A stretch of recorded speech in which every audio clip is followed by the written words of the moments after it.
ses recherches dans son dictionnaire. Homonyme, ça veut dire porter le même nom, mais ne pas dire la même chose. Donc voilà, on trouve beaucoup d'homonymes dans la Bible. On va vous donner des exemples des homonymes dans la Bible, mais pour l'instant, comme vous pouvez voir, donc il faut savoir que cette région appartenait aux fils de Cham, au Canaan actuel, et c'est pas surprenant qu'on trouve les mêmes noms.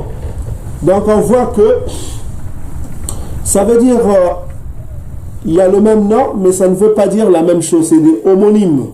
C'est pas la même chose. Le fleuve de Gihon, dans la Genèse, c'est un fleuve. Par contre, dans le livre de Chroniques, c'est un ruisseau. Et c'est pourquoi ma soeur va lire la définition du ruisseau. C'est quoi un ruisseau? Un ruisseau est un petit cours d'eau peu profond au débit modéré, alimenté par des sources d'eau. Voilà, par des sources d'eau. Donc on voit que un ruisseau, c'est pas un fleuve. C'est un petit cours d'eau peu profond. Vous pouvez vous-même voir sur l'écran. C'est ça un ruisseau. C'est petit. Ça, c'est pas un fleuve, ça. C'est ridicule de dire que c'est un fleuve. Donc voilà quoi. Donc c'est un problème sémantique. C'est pas un problème. On a affaire ici à des homonymes, mais qui ne veulent pas dire la même chose. Nous avons un ruisseau et nous avons un fleuve, c'est pas pareil. Et ce ruisseau-là qui traverse la contrée de Jérusalem, 2 Chroniques chapitre 32 verset 30 nous dit que c'est Gihon. C'est Gihon dont on parle qui existe à Salama et qui n'a pas de contact avec la mer, donc c'est pas un fleuve. Un fleuve a un contact avec la mer, a un contact avec l'océan, comme vous pouvez vous-même, vous l'avez vu. Donc nous avons affaire à un ruisseau ici, dans la contrée de Canaan. Ce n'est pas encore, ma soeur, comme tu viens de lire, que le ruisseau est alimenté par des sources d'eau. Et on voit aussi que ce que le prophète, ce que le roi Hisékia qui a fait ici dans 2 Chroniques chapitre 32 verset 1 à 3, il a bouché d'abord les sources d'eau qui étaient hors de la ville de Salama et il a fini par boucher le ruisseau principal qui est Gihon. Gihon, on vient de le lire dans 2 Chroniques, toujours dans le même chapitre, 2 Chroniques chapitre 32 verset 30, et il a fini par boucher les eaux de Gihon. Donc vous pouvez vous-même voir que on a affaire ici à un ruisseau qui est alimenté par des sources d'eau qui étaient hors de Salama, qui alimentaient le ruisseau principal qui est Gihon. Donc ici le débat est clos, chacun prendra ses responsabilités. Ceux qui aiment la vérité se conformeront à la vérité, ils comprendront que on va conclure avec ça, avec ce sujet, parce qu'on a des sujets plus importants que ça. Donc ici on a affaire à la sémantique. On a commencé pour vous expliquer tout ça que il y avait un trafic des animaux. On a vu tout à l'heure sur le mur d'Égypte, ça traduisait cela. On a vu des lions, des girafes qui allaient de ça et là. Donc les gens à cette époque connaissaient les girafes, donc c'était normal qu'on en parle. Ils connaissaient les hippopotames et on a vu même des lions dans la Mésopotamie. Si vous voyez dans les fresques mésopotamiennes, vous voyez dans les murs, tout ça, vous avez les images des lions. Pourtant c'est des animaux qui viennent d'Afrique. Et on a vu que les Égyptiens antiques avaient des divinités qui étaient des hippopotames, ça existe encore, donc ils avaient même des lions, des divinités. Donc c'est des pays qui étaient frontaliers avec Canaan. Et on vous a dit que les cartes antiques montrent l'Afrique antique avec qui était connectée avec le Moyen-Orient. Et le Moyen-Orient qui est la tête, Canaan qui est la tête de l'Afrique antique, qui a été décapité par les Édomites français en construisant le canal de Suez. Ils ont décapité la tête de l'Afrique, du corps de l'Afrique, en construisant ce canal. Mais cela n'empêche pas que l'histoire est réelle. Israël actuel fait partie de l'Afrique.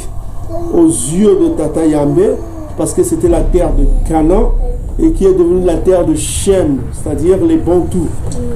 Et les Bantous ont toujours dit qu'ils viennent de Canaan. Les Bakongo ont toujours dit qu'ils viennent de Canaan. Voilà quoi. Quand on interroge les Bakongo, ils disent qu'ils viennent de Canaan. Quand on interroge les Mbala, ils disent qu'ils viennent de Canaan. Quand on interroge les Lemba de l'Afrique du Sud, ils disent qu'ils viennent de Canaan. Donc voilà, les ancêtres Bantous disent qu'ils viennent de Canaan. Donc ceux qu'on vient de citer. Si on a d'autres informations sur d'autres, on vous le dira. Mais pour l'instant, on vous donne ceux-là. Pourquoi ils le disent? Parce que nous, on a obligation d'interroger les ancêtres, ce qui les ancêtres. Voilà. Donc je disais que quand on interroge nos ancêtres, Bakongo, ils disent qu'ils viennent de Canaan. Ceux qui peuvent aller dans le site de Moujidia Congo, ils disent la même chose. Quand on interroge les Mbala, ils disent qu'ils viennent de Canaan. Quand on interroge les Balemba, ils disent qu'ils viennent de Canaan actuel, c'est-à-dire en Israël actuel. Maintenant, on ne sait pas d'où vient cette théorie qui n'a pas de sens, qui veut dire que nous, on vient, voilà, que Israël est en Afrique, on a balayé cette théorie. Ce n'est pas une théorie biblique. Le Tout-Puissant est contre le mensonge. Ce n'est pas parce qu'on est en Afrique qu'on est les Africains.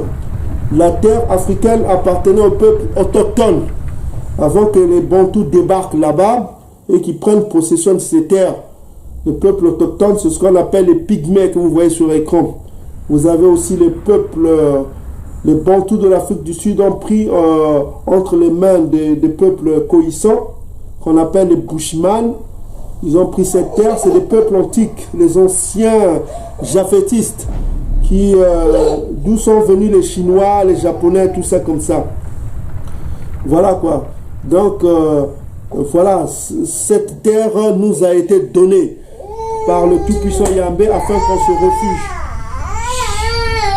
On va lire Deutéronome chapitre 11, versets 10 à 14, pour comprendre que cette terre, en quelque sorte, vit en fonction, la bénédiction de cette terre, c'est-à-dire le lait, le miel, la beauté, l'eau, tout ça comme ça, dépendait de la volonté de Tata Yambé. C'est lui qui décidait s'il y a la terre.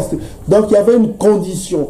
On va voir cette condition, parce qu'il y en a qui disent, qui montrent les beautés de l'Afrique, tout ça, disant que voilà, ça correspond à la terre qui avale l'eau, les pluies, tout ça, comme l'abondance des pluies.